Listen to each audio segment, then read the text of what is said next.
بسم اللہ الرحمن الرحیم۔ پاکستان ایک نظریاتی ملک ہے جو کہ دو قومی نظریہ کی بنیاد پر وجود میں آیا، اور دو قومی نظریہ یہ ہے کہ ہندو اور مسلمان دو الگ الگ قومیں ہیں۔ ان کے رسم و رواج، ان کے تہذیب و تمدن، ان کے طرز تعمیر، ان کے کھانا پینا، ان کی شادی بیاہ کی رسومات، غرض کی ہر چیز دوسرے سے مختلف ہے۔ لہٰذا اس بنیاد پر کہ ان کے مذہبی عقائد مختلف ہیں، ان دونوں قوموں کے لیے ایک الگ الگ وطن ہونا چاہیے۔ چنانچہ پاکستان 14 اگست 1947 کو معرض وجود میں آیا۔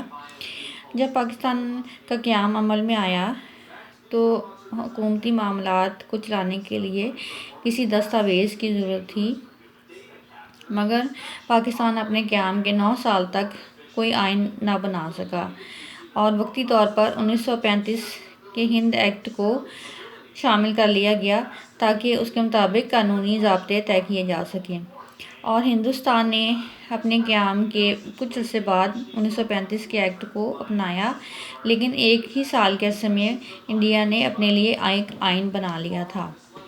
چنانچہ آج ہم یہ بات کریں گے کہ قرارداد مقاصد کیا ہے اور اس کا پس منظر کیا ہے۔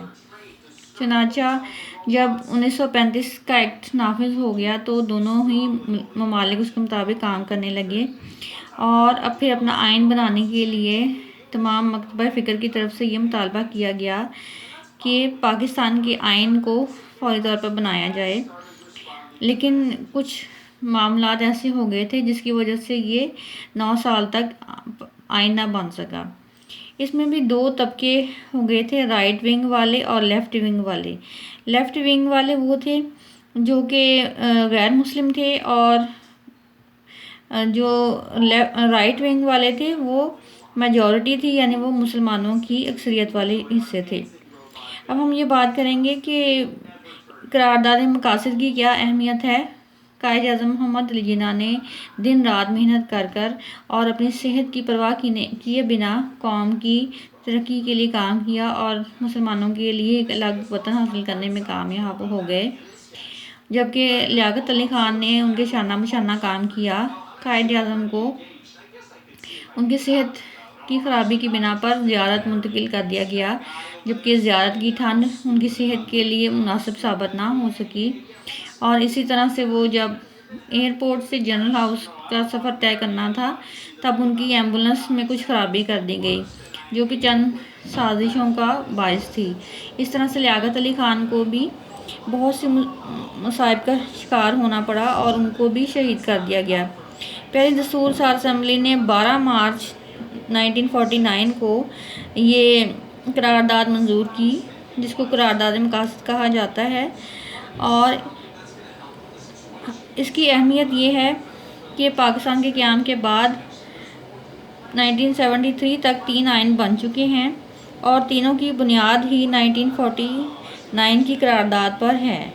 وہ ان تمام ڈیمانڈز کو پورا کرتی ہے جس کی بنیاد پر پاکستان کو حاصل کیا گیا، اور یہ دو قومی نظریہ ہے۔ اس کی تھیم یہ ہے، جس کی وجہ سے اس کی اہمیت بہت زیادہ ہے، کہ یہ دو قومی نظریہ پر بنیاد کرتی ہے، اور جس کی وجہ سے اسے تینوں آئین میں شامل کیا گیا ہے، اور آج 14 اپریل 2022 تک یہ قرارداد مقاصد شامل ہے 1973 کے آئین میں، جس کے مطابق پاکستان کے تمام معاملات طے کیے جاتے ہیں۔ جب معاملات آگے چلائے جانے لگے تو ایک کمیٹی بنائی گئی، اس کے مطابق ہی کام کیا گیا۔ چنانچہ جب قرارداد مقاصد بنی تو اس کے کچھ کی فیچرز تھے، ہم اس پر بات کریں گے کہ تمام حاکمیت جو ہے وہ اللہ تعالیٰ کو حاصل ہے، اور دوسری بات یہ ہے کہ ہم اپنے زندگیوں کو اسلام کی تعلیمات کے مطابق گزاریں گے۔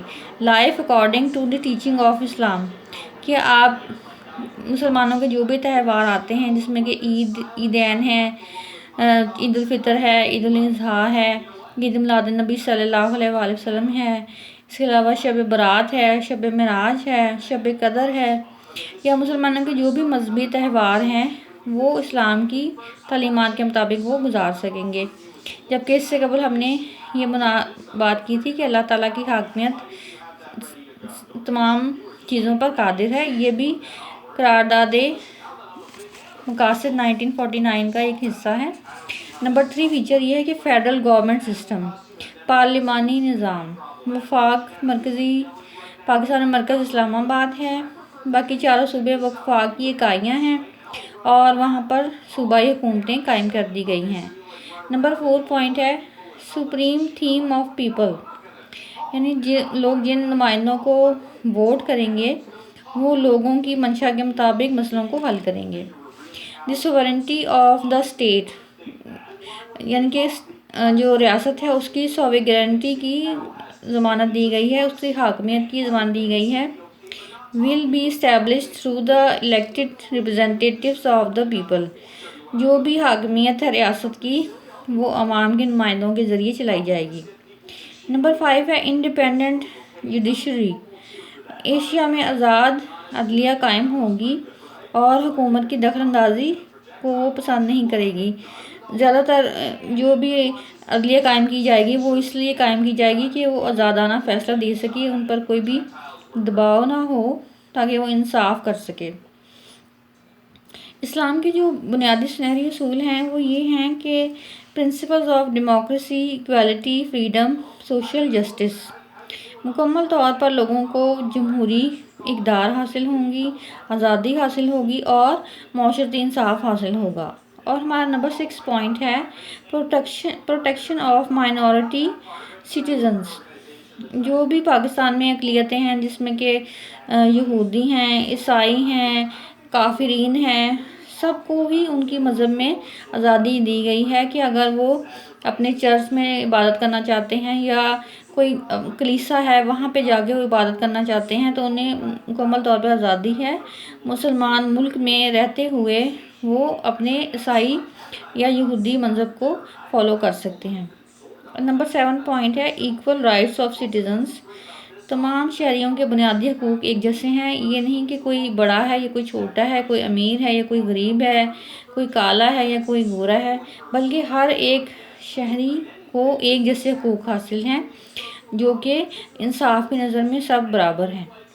نمبر 8 پوائنٹ ہے development of under developed areas, Pakistan کے جو ترقی پذیر علاقے ہیں جہاں پہ کہ پانی پینے کا صاف میسر نہیں یا صاف آمد و رفت کے لیے راستے میسر نہیں یا سڑکیں پکی نہیں بنائی گئی ہیں یا وہاں پہ بجلی نہیں یا وہاں پہ خوراک لے کے جانے کے لیے مناسب انتظامات نہیں یا یہ کہ وہاں اسکول کالجز یا یونیورسٹیز نہیں، تو ان تمام چیزوں کو حکومت مینیج کرے گی کہ وہ ترقی پذیر علاقوں کو بھی ترقی یافتہ بنانے کی کوشش کرے گی۔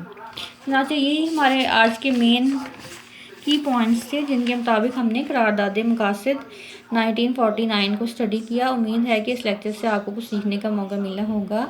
آپ سب میرے چینل کو سبسکرائب کریں اور بیل آئیکن کو کلک کریں تاکہ میری حوصلہ افزائی ہو سکے اور میں آپ کے لیے مزید معلوماتی ویڈیوز لے کر آ سکوں۔ شکریہ۔